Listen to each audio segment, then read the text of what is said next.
Okay.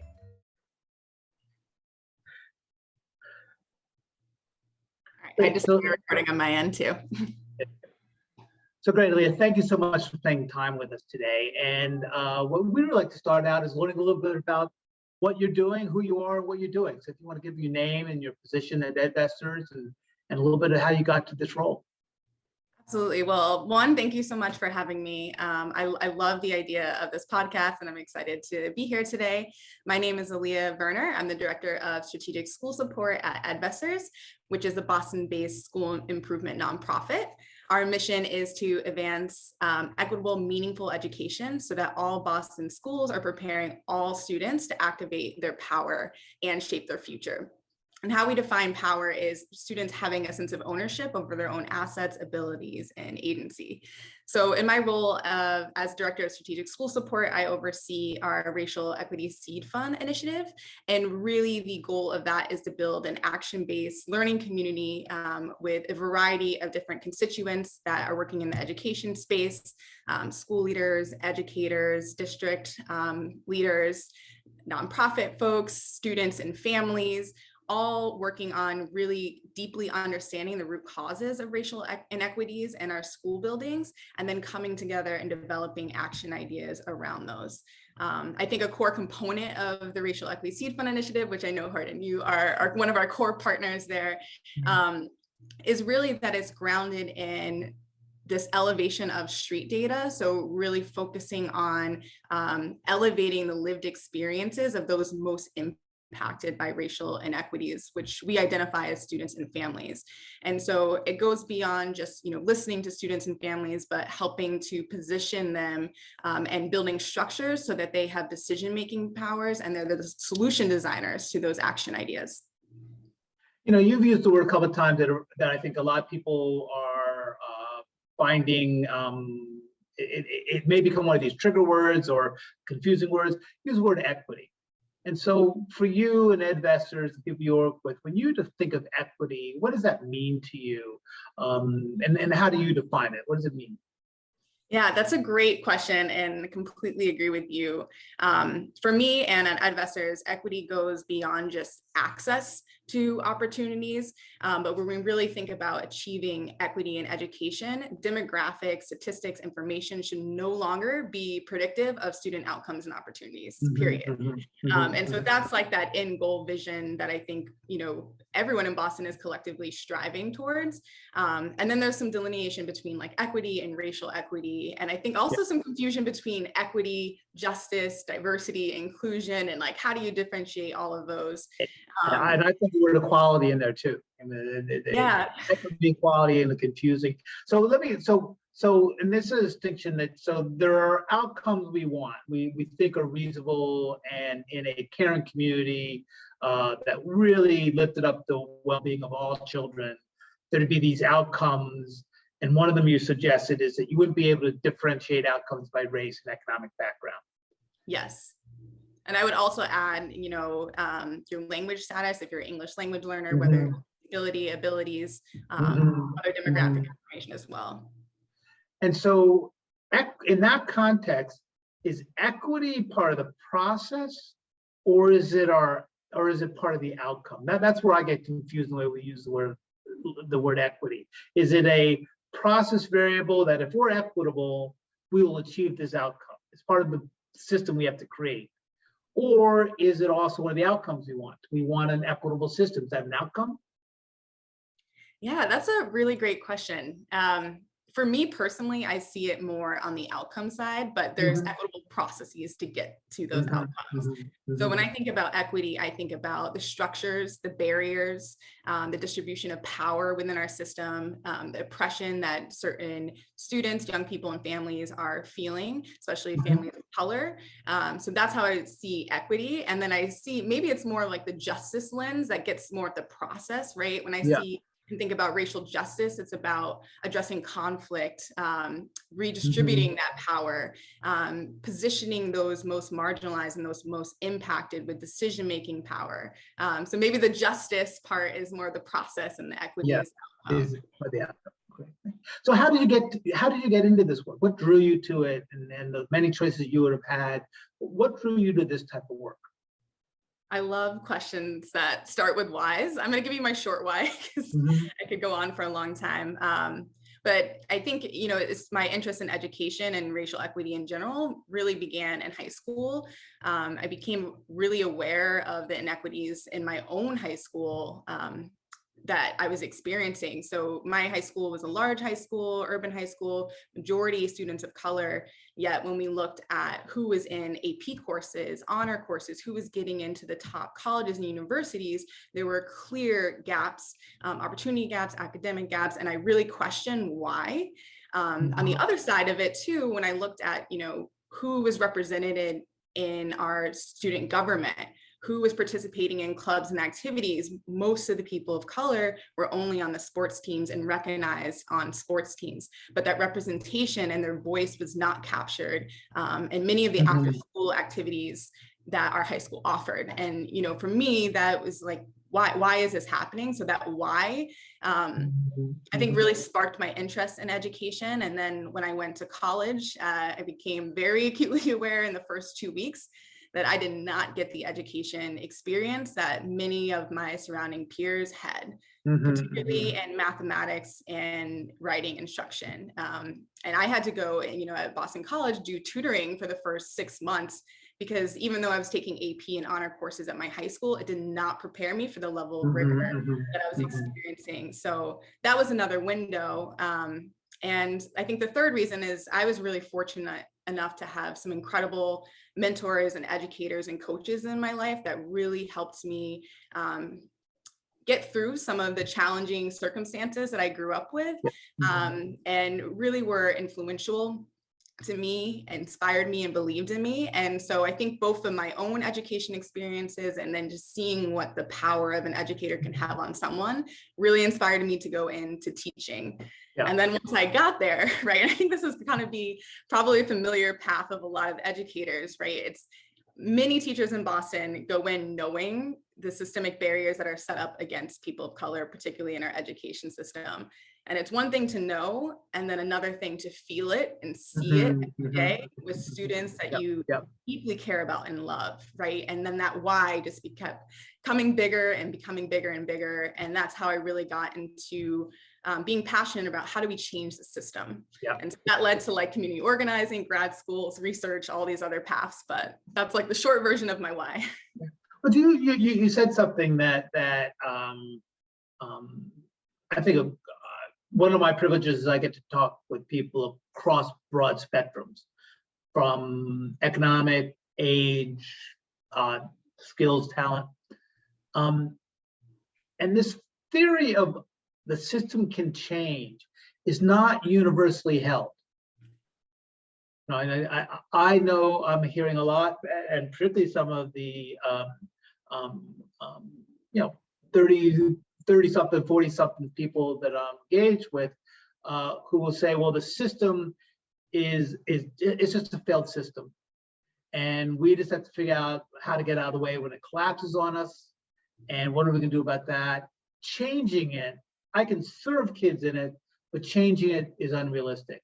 But you talk about taking a system to help me understand where you get your hope that the system could be changed. I love this question. And I want to be transparent. I've had many moments of wrestling with, sometimes periods of hopelessness around changing the system. And so I think, for me, what keeps me really grounded is deeply understanding the conditions that result in system change, and seeing and studying and understanding how that affects other sectors outside of education as well, and seeing examples of that. When you see it, right, seeing is believing.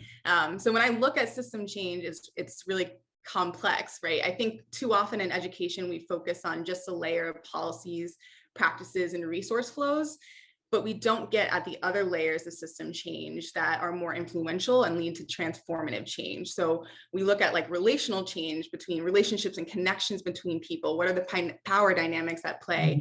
And then I think the biggest thing that impacts system change is mental models, right? Those are your habits of thought, the deeply held beliefs and assumptions. Sometimes we take them for granted, but they influence the way we operate in the world, what we do and how we talk. And so if we don't focus on the mental models, but I think we should focus on the mental models first, right? We can't get to building the relationships and connections or power dynamics. We can't get to changing the policies, practices in a sustainable, substantial way. So how do you address the challenges to get people to engage in re-examining the mental models, particularly as you work in a small not-for-profit among a lot of big not-for-profits in a city where you have this major political issues between the state, the city, the school district. So how do you approach this, or what are your challenges to getting people to address their mental models from this perspective? That's another great question. And that was one of my challenges that I listed. I think we're still very much figuring it out.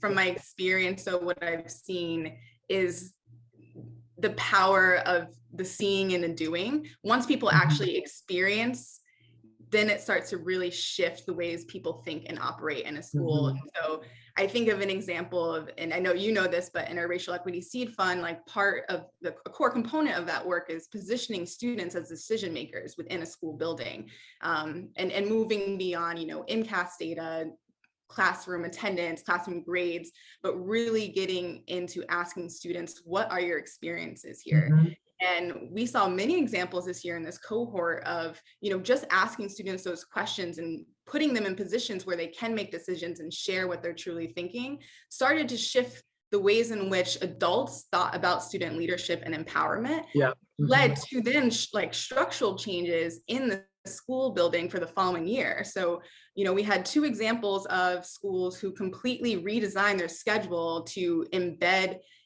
focus blocks where once a quarter they're doing intensive focus interviews with all the students in their home languages to elevate student voice. And so I think that's a small example of once you start to do something and you see the power of it, then that can influence some of the other practices and structures within the school building. So I hear you suggest that if we really become student-centered in our thinking and empowering the student's voice, we will start driving system change in a regular and productive manner. So what and I would add to that family as well. Family, huh? So what holds adults in the system back from doing that? Makes sense, right? Sounds like fun. I mean, engaging kids, students. I came to this field because I love being around young, bright, engaged minds and watching them grow. What holds us back? I would love to know that answer. I have some thoughts. I want to hear your thoughts. I think, systems have a way of operating repeatedly in the same way over and over and over again. You become used to the way things work. You become used to who holds power, who's making decisions, and to challenge that. When you, as an educator or a school leader, are so strapped for capacity and time, is difficult. To change those ways of working that are so embedded in our system. I think that leads to another challenge, right? And this shouldn't be new to anyone in education, our school leaders and our educators have too much on their plates, just too much. They are literally the heroes of our nation. And we keep asking them to do more without providing the supports, without removing the barriers for them to do that work. And we just add on expectations, and then that's not fair. Yeah. So in that, what gives you hope? I think, having the opportunity to work, and I feel so blessed for this, but having the opportunity to work with such a large number of schools and different organizations, all so passionate about driving racial equity, also passionate about creating systems and structures that really empower students so that they can be them best selves. That gives me hope of being in a space and we are all motivated and all driven by the same whys. There's power in that. Yeah. So I'm going to shift the conversation slightly because this is one of the narrative questions that we in the center, the Center for Character Social Responsibility, are thinking a lot about and trying to address. In that, and we hear this in the political discourse as well, is that you clearly identified a belief in system change, the power of the system to both prevent of equity and the power of the system to create equity, and that is worthwhile and willing to engage a variety of people in collaborative efforts to drive system change. There are many of us who believe that there's something about the personal character of leaders, of students, that is central to this work as well, or maybe the center of the work. I mean, there's some people would say the individual development is the core of what we should be achieving. So when you think of character in your work, how does that conversation come up? Does thinking come up for you, or is that not something, a conversation that's within the work that you're doing or the people you're working with? That's a great question. I would say that the character came up a lot in my grad school experience when you focus on what are the qualities of a leader, studying case settings, but in my actual work today, not as much. But you see elements of character, a through line through all the work that we do. And so, one example I think of is, to do this work, you need to be an excellent listener. You need to listen to those most impacted. And that, I think, is at the core of everything that we do. If we listen more, we're going to get to the solutions. And so I think although it's not explicitly named, I think, the elements of developing that character is there. Another way I see it, servant leadership. I think many people in education strive to be a servant leader, right? Those are character traits. So, but in that, I also hear this ethic of care, that to listen to others, you really need to, at some level, care about others. Absolutely. And that willing to do that in the tough moments when it's easier to say, well, we've done it this way before, or it's more efficient this way. But if I care for others, I may have to slow my roll and change what I'm doing. Is that a fair, from your experience, is that something you see happening? Absolutely. And I see it all the time, especially with our school leaders and our educators. I think exactly what you said. Care is also taking that step back, but it's also admitting and knowing when you're at fault. It's admitting when you've made a mistake or brought harm into a space, and having the courage to address that with the group of people that you caused harm to is really important. And that takes character. Yes. To make that, to own one's mistake in a public manner, in a way that serves the community, that's a risky, scary aspect that we don't get well trained to take at all. We're supposed to know. So if you were going to take a step back and say, okay, knowing what I know now, if I'd known what I know now 5-10 years ago, would you approach this work differently? And if so, in what way? And then also, what would you not change at all? That's a good one. I think, thinking back to my classroom years and my training as an educator, so much of it was, yes, build your classroom culture, but like, here are the rules, here are the practices, here are the policies, here are the systems within our building. And I wish I had known that the importance of, the transforming change happens with the mental models and relationships. I wish, my first couple of years of teaching, I prioritized that, and later as an administrator for school building, I prioritized that before implementing new policies or practices within a school building. So that's one thing. And then I think the other thing is, self-care. You hear this all the time. Everyone's like, you have to fill your own bucket first before you show up for others. But I think it gets difficult when you're operating in a way that is a servant leader, where it's not about you, it's about everyone else around you. And you start to hold on to the, the traumas of your student, the traumas you're seeing in your school communities that you work with, and you keep pushing forward, and you will hit a breaking point if you do not practice self-care. And so I heard that, but I never did it. And now I'm really at a state where that is a huge priority of mine. And I've just seen the power of me practicing my own self-care, how much better I can show up in other spaces. That's a great gift to lots of people who think that if I take time for myself, I'm taking it away from others. And then, as you say, they don't have what it takes to continue to give, and the burnout. And we're seeing this, across this educational spaces, that people we're already giving too much. The pandemic demanded more, and finding a way to take care of themselves is really a challenge.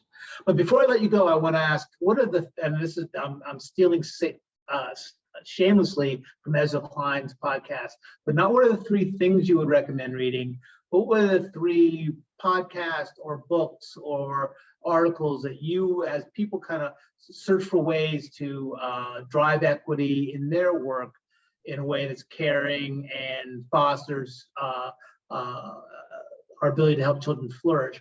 What are the 3 podcasts or books or movies that you would recommend that people get a look at? Some of these are not going to surprise you, Hardin. Yeah. But I'm going to share them anyway because I do think they're really groundbreaking. I'm a reader, so most of mine are books, but I would say the first, and I know this is well known, but just I had to Google like what makes a classic. So I think this book is the classic in education now. Yeah. Cultivating Genius by Gholdy Muhammad was, I have seen that be transformative in shifting mental models and school cultures. Year after year, I see the impact of that book and how that translates into a individual classroom in a whole school setting. And so Muhammad's 5 pursuits: identity, skills, intellect, joy, and criticality. And those joy and criticality pieces are like the game changers. And so criticality focuses on advancing students' understanding of oppression, equity, and anti-racism, taking what they're learning and taking action on that. So that book, I think, is going to be a classic forever in education. Highly recommend. My favorite one, of course, is Street Data by Shane Sapir and Jamila Dugan.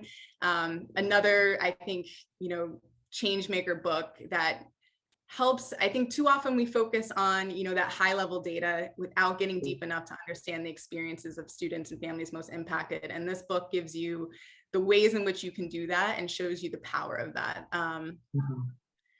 And then I recently went to Common Ground Revisited, the play by the Huntington Theater Company. So I think that play was an excellent showcase of Boston's history and education, and really gets at the complex emotions during the 60s and 70s, Boston, during the segregation movement. And, it also helps you reflect on, in many ways, and I'm not going to say many ways, it is. Boston's more segregated now than it was during that time in the 60s and 70s.